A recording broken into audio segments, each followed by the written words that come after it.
conducted an operation that killed Osama bin Laden, the leader of Al-Qaeda, and a terrorist who's responsible for the murder of thousands of innocent men, women, and children.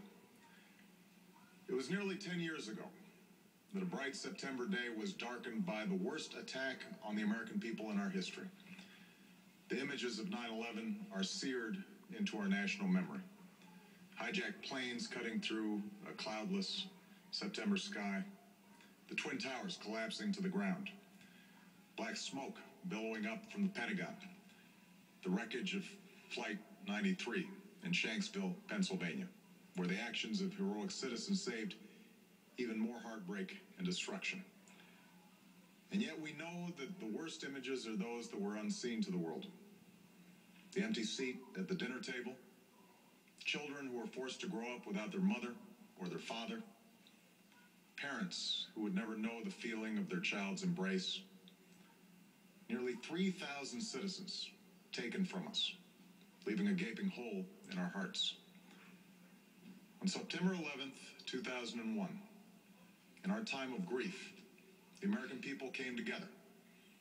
We offered our neighbors a hand, and we offered the wounded our blood.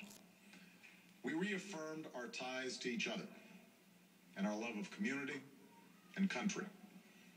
On that day, no matter where we came from, what God we prayed to, or what race or ethnicity we were united as one American family.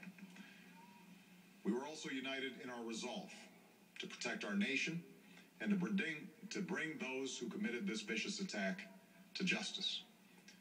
We quickly learned that the 9/11 attacks were carried out by Al-Qaeda, an organization headed by Osama bin Laden, which had openly declared war on the United States and was committed to killing innocents in our country and around the globe.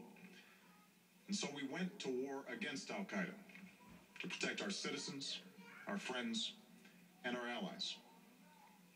Over the last 10 years, thanks to the tireless and heroic work of our military and our counterterrorism professionals, we've made great strides in that effort.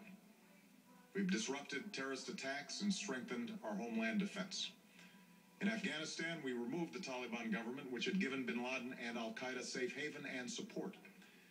And around the globe, we worked with our friends and allies to capture or kill scores of Al-Qaeda terrorists, including several who were a part of the 9/11 plot. Yet, Osama bin Laden avoided capture and escaped across the Afghan border into Pakistan. Meanwhile, Al-Qaeda continued to operate from along that border and operate through its affiliates across the world. And so shortly after taking office, I directed Leon Panetta, the director of the CIA, to make the killing or capture of bin Laden the top priority of our war against Al-Qaeda, even as we continued our broader efforts to disrupt, dismantle, and defeat his network. Then, last August, after years of painstaking work by our intelligence community, I was briefed on a possible lead to bin Laden.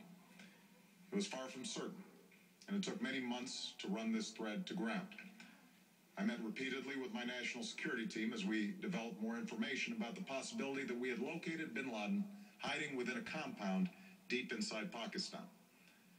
And finally, last week, I determined that we had enough intelligence to take action and authorized an operation to get Osama bin Laden and bring him to justice. Today, at my direction, the United States launched a targeted operation against that compound in Abbottabad, Pakistan. A small team of Americans carried out the operation with extraordinary courage and capability. No Americans were harmed. They took care to avoid civilian casualties. After a firefight, they killed Osama bin Laden and took custody of his body. For over 2 decades, bin Laden has been Al-Qaeda's leader and symbol, and has continued to plot attacks against our country and our friends and allies. The death of bin Laden marks the most significant achievement to date in our nation's effort to defeat Al-Qaeda. Yet his death does not mark the end of our effort. There's no doubt that Al-Qaeda will continue to pursue attacks against us. We must, and we will, remain vigilant at home and abroad. As we do, we must also reaffirm that the United States is not and never will be at war with Islam.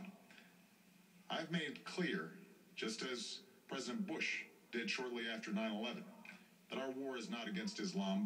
Bin Laden was not a Muslim leader. He was a mass murderer of Muslims. Indeed, Al-Qaeda has slaughtered scores of Muslims in many countries, including our own. So his demise should be welcomed by all who believe in peace and human dignity.